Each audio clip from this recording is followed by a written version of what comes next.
Olá, boa noite para você. Câmara aprova projeto que regulamenta serviços de streaming e estabelece cota mínima de produções brasileiras nas plataformas. Queda de avião de carga nos Estados Unidos deixa 3 mortos e 11 feridos. Tufão provoca 66 mortes nas Filipinas e avança em direção ao Vietnã. O Jornal da Record está no ar.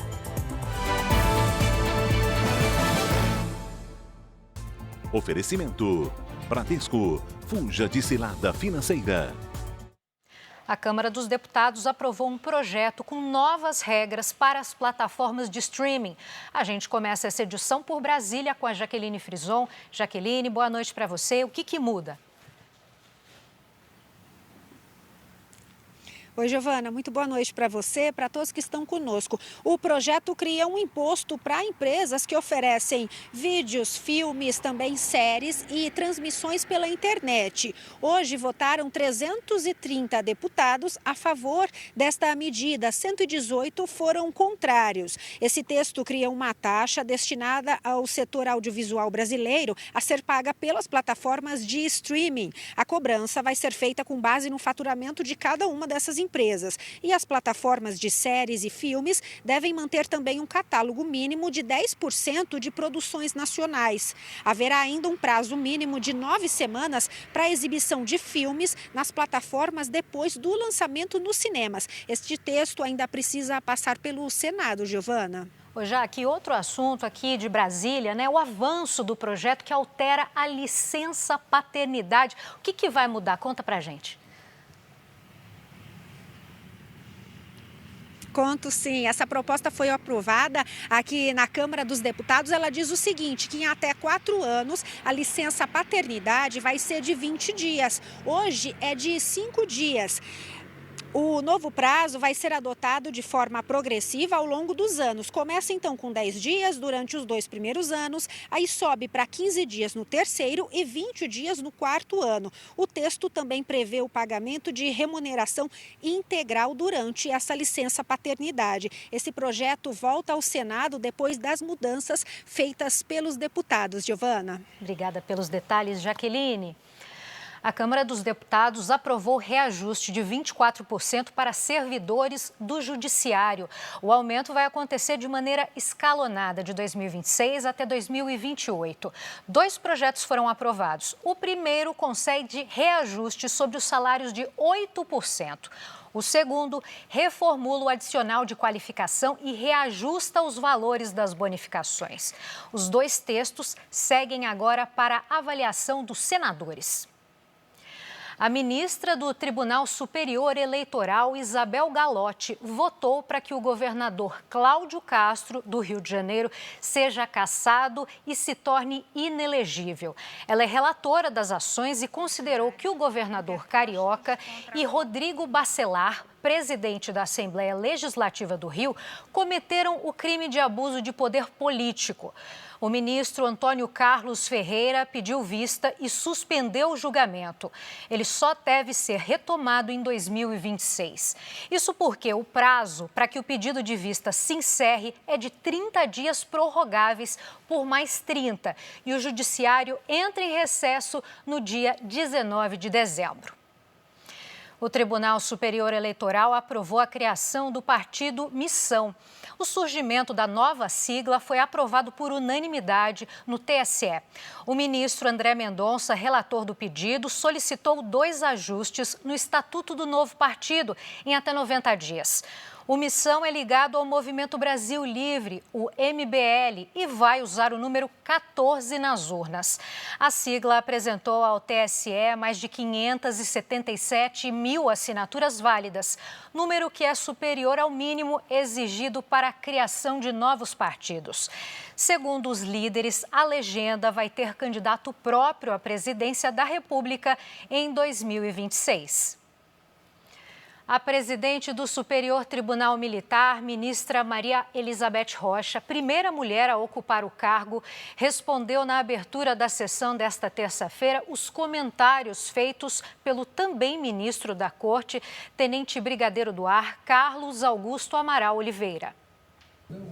Na última semana, em evento pelos 50 anos da morte do jornalista Vladimir Herzog, assassinado pela ditadura militar, a presidente do STM pediu perdão em nome do tribunal a todos que morreram no período. Oliveira respondeu às declarações dizendo que a ministra deveria estudar um pouco mais de história. Nesta terça, a ministra classificou a fala como misógina. Essa agressão desrespeitosa não atinge apenas essa magistrada. Atinge a magistratura feminina como um todo. Eu não retrucarei briga com briga, nem ofensa com ofensa. O governo decretou uma GLO para reforçar a segurança em Belém durante a COP30. São esperadas cerca de 50 mil pessoas nos próximos 20 dias. Armas, tanques e militares em posições estratégicas. As Forças Armadas atuam em conjunto com os agentes de segurança pública federal e estadual. São os efeitos da GLO, a garantia da lei e da ordem que foi decretada pelo governo federal para proteger chefes de Estado, diplomatas e representantes dos 191 países credenciados para a COP30. Nós temos mais de 400 câmeras espalhadas pela cidade, também com tecnologia de inteligência artificial, para que a gente possa monitorar tudo. Nós tomamos o cuidado de que todas as rotas que serão utilizadas estão sob monitoramento 100%. Basta apertar o botão num totem como este para chamar a polícia. O reconhecimento facial é feito em poucos segundos e as imagens analisadas em tempo real neste centro móvel que funciona 24 horas por dia. E para reforçar ainda mais a segurança e minimizar a chance de qualquer ponto cego, tem ainda este drone, equipado com câmera militar de alta definição, além de visão noturna e térmica. Um equipamento capaz de aumentar uma imagem em até 300 vezes. E vai longe, viu? 1.500 metros de altura, suficiente para monitorar as redondezas dessa área gigantesca, o Parque da Cidade, sede da Cúpula do Clima e da COP30. Também fazem parte do plano de segurança uma lancha blindada usada em abordagens de alto risco nos rios e um sistema avançado de proteção antidrones da Polícia Federal. É possível identificar equipamentos a 10 quilômetros de distância e neutralizá-los num raio de 2 quilômetros. Traz mais um elemento de segurança para que os drones não sejam utilizados para trazer perigo ou risco aos participantes do evento, tampouco a própria estrutura física, do local onde o mesmo será realizado. A FAB anunciou hoje que o espaço aéreo em Belém vai ser fechado durante a cúpula de líderes, na quinta e na sexta-feira. Aeronaves de caça, de vigilância, busca e salvamento vão atuar na defesa aérea durante o evento. E a Polícia Federal já começou o processo de migração dos tripulantes dos navios hotéis que vão ser utilizados durante a COP30. O trabalho da PF deve durar 2 dias e vai regularizar a situação de mais de 2.500 tripulantes e passageiros dos cruzeiros. Além desse trabalho, estão programadas rondas diárias por água e por terra na região. A PF também vai manter bases nas embarcações durante a COP. O ministro das Cidades, Jader Filho, defendeu que os países desenvolvidos paguem a conta das mudanças climáticas. Ele participou nesta terça-feira do Fórum Global de Líderes Locais no Rio de Janeiro e reforçou a importância das decisões passarem por prefeitos e governadores. A gente precisa ouvir os prefeitos, ouvir os governadores, porque eles é quem sabe quais são as principais soluções. E a solução do clima, ela passa exatamente pela questão das cidades. Nós precisamos cuidar das florestas, mas essa COP também precisa ser a COP das cidades. Para que tudo aquilo que é trazido por parte da experiência dos prefeitos e governadores sejam levados para a COP, sejam levados para os líderes mundiais. Os 10 réus do processo criminal sobre a contaminação de cervejas da Baker foram absolvidos pela Justiça de Minas Gerais. A gente vai até lá então com Pablo Nascimento, que traz as informações. Boa noite, Pablo. Oi, Giovana, boa noite também para você que acompanha o JR. Nessa decisão, o juiz alegou falta de provas e ausência de individualização das condutas. Segundo essa sentença, embora os danos às vítimas estejam comprovados, não foi possível identificar quem agiu ou se omitiu de forma criminosa. A denúncia do Ministério Público atribuía aos réus a responsabilidade pela contaminação de cervejas que causou a morte de 10 pessoas e deixou outras 16 com lesões graves em 2019. Entre os absolvidos estão os sócios da empresa e 6 técnicos acusados de negligência. O juiz destacou que a falha no sistema de refrigeração, causada por um defeito no tanque, foi a origem da contaminação. É importante destacar que essa decisão não tira a responsabilidade civil da cervejaria, que segue obrigada a indenizar as vítimas e seus familiares. Giovana. Pablo, obrigada. O Ministério Público Federal intensificou a fiscalização contra construções irregulares nas praias do Rio de Janeiro.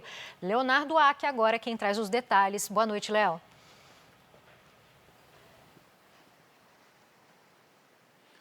Oi, Giovana, boa noite para você, boa noite a todos. A fiscalização é para impedir o avanço da ocupação irregular e a privatização da faixa de areia nas praias cariocas. Recentemente, quiosques e estruturas construídas ilegalmente foram demolidas para garantir o livre acesso da população às praias. Agora, as ações do MPF se intensificaram, tendo em vista o aumento da erosão e também da presença de construções ilegais nas faixas de areia. E de acordo com o levantamento da Universidade Estadual do Rio de Janeiro, cerca de 38% do litoral fluminense, o que equivale a 240 quilômetros, apresentam um agravamento na tendência em sofrer erosão pela supressão da vegetação de restinga e a urbanização desordenada. Agora, as iniciativas serão debatidas durante a COP30 em Belém, no Pará,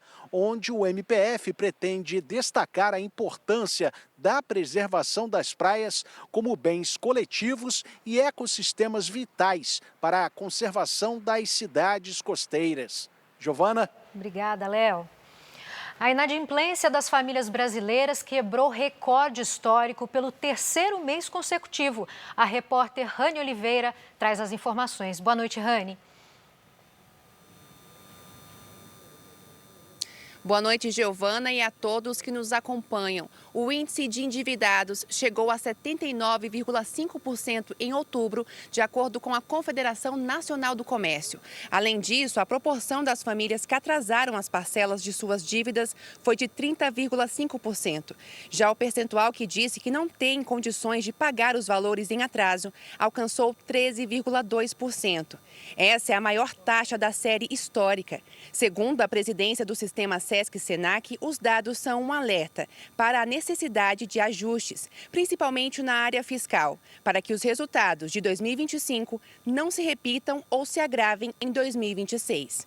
Especialistas acreditam ainda que a alta da inadimplência pode impactar as vendas da Black Friday e também do Natal. Giovana? Puxa, muito obrigada, Rani, pelas informações. Agora os destaques internacionais. Pelo menos 4 pessoas morreram e dezenas ficaram feridas na colisão de um trem de passageiros com um trem de carga na Índia. O acidente aconteceu na região central do país. Imagens mostram os vagões completamente destruídos. Equipes de resgate ainda procuram por sobreviventes. Segundo as autoridades ferroviárias, várias linhas foram suspensas na região depois do acidente. As causas da colisão ainda não foram esclarecidas. Pelo menos 3 pessoas morreram e 11 ficaram feridas na queda de um avião cargueiro logo depois da decolagem no estado americano do Kentucky. Autoridades dizem que 2 pessoas estão desaparecidas. A repórter Juliana Rios está em Orlando e traz as informações. Oi, boa noite, Juliana. Boa noite, Giovana. O avião de uma das maiores empresas de logística do mundo havia acabado de decolar para Honolulu, no Havaí, quando perdeu altitude e caiu. As imagens mostram uma grande explosão e uma coluna de fumaça tomando conta do aeroporto internacional de Louisville, um dos maiores centros de distribuição do mundo. Segundo o governo, a aeronave carregava cerca de 38 mil galões de combustível. Equipes de bombeiros estão no local para combater o incêndio.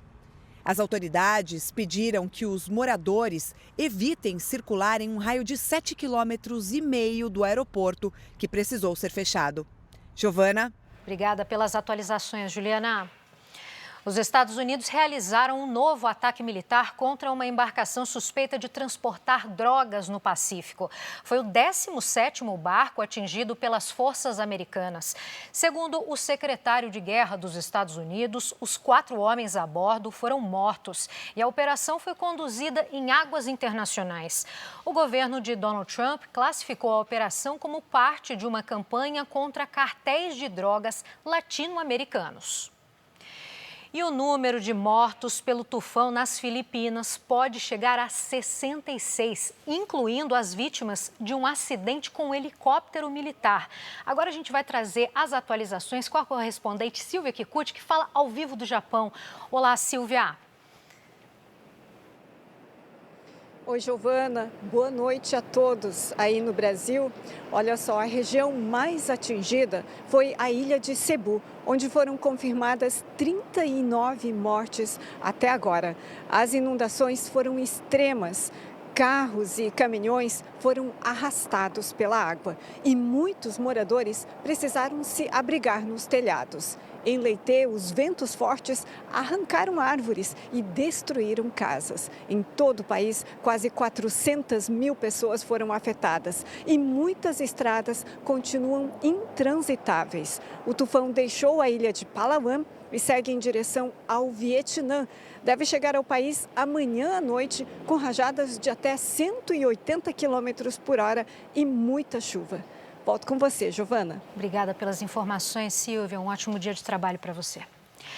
A polícia de Portugal apreendeu mais de 1,5 toneladas de cocaína em um narcossubmarino interceptado no Oceano Atlântico. A embarcação foi localizada com o apoio de policiais do Reino Unido e dos Estados Unidos. O submarino artesanal seguia para a costa de Portugal e da Espanha. 3 tripulantes foram presos. E olha, segundo as projeções da imprensa americana, Zoran Mandani deve ser eleito prefeito de Nova York. Com 83% dos votos apurados, Mandani aparece em primeiro lugar com mais de 50% dos votos. Diante desse cenário, a Associated Press projetou, então, a vitória do democrata. Aos 34 anos, ele deve se tornar o primeiro muçulmano a comandar a maior cidade dos Estados Unidos. Este foi o Jornal da Record. Você fica agora com Fala que eu te escuto. Boa noite para você.